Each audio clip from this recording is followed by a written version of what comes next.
The other thing that I have to live with all the time, or die with, as the case may be, is the fact that my father robbed me of both my families, i.e. the family into which I was apparently born, my mother, father, and brother. Well, it doesn't seem to me that I meant a damn thing to him at any point ever. But it was a divide and conquer strategy with my mother and brother, as far as I'm concerned. The last thing he wanted was for us to all be on the same side. We were all at each other's throats, really. So then, although love and romance didn't happen quite the way I expected them to, or had expected them to in childhood,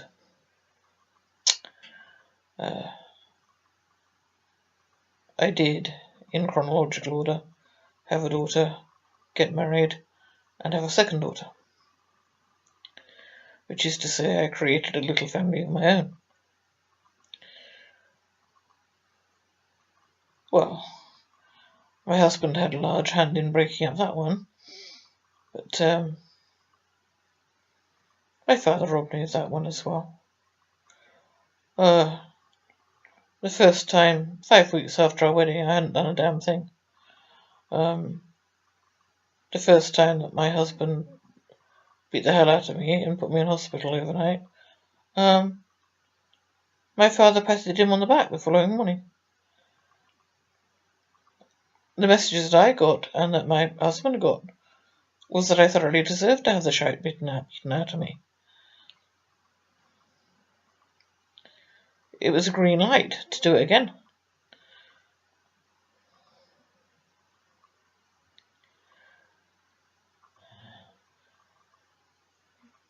He and my mother drove a wedge between my older daughter and me at every possible opportunity, because they wanted her for themselves. My mother to replace... Well, I'm convinced there had been a Karen in her life. I'm very confused as to which one it was, mind. She had always been trying to replace this girl called Karen, which does strike me as odd, given that Karen was my father's wife's daughter. Nonetheless, it is so that she had always been trying to replace her.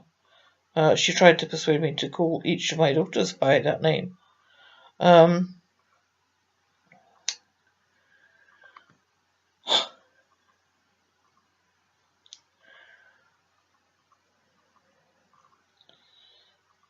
My brother believed that I was a hopeless case who was giving my parents hell.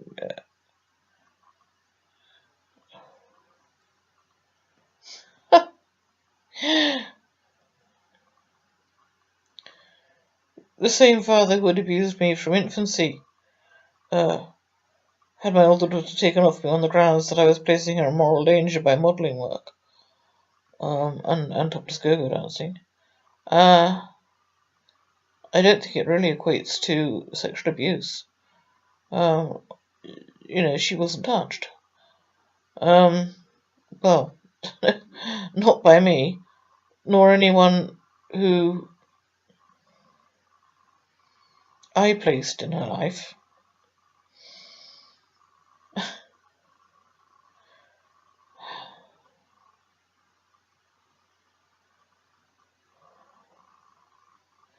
If I tell the truth, I have been gagged again. Because if I tell the truth, I lose all that's been gained in the last few months all over again.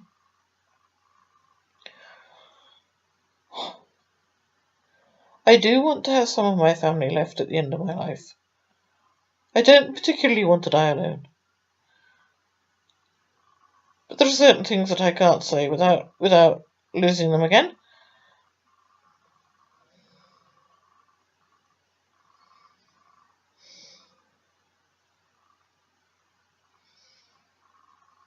I have to be circumspect and say, I saw my father abuse a child.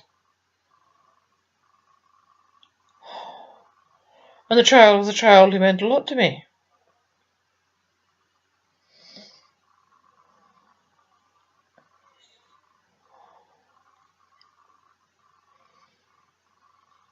And the child doesn't remember it. And trauma, by the way, can cause memory loss. And does cause memory loss.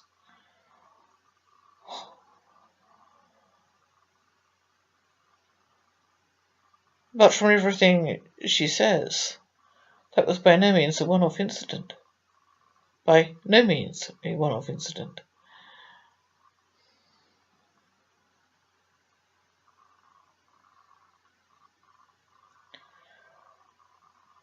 What do I want at the end of my life? To die with the truth untold, so that I can regain, far too late, to be honest, members of my family I lost years ago. Years and years ago.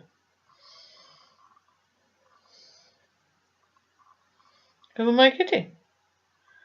Who the hell am I kidding?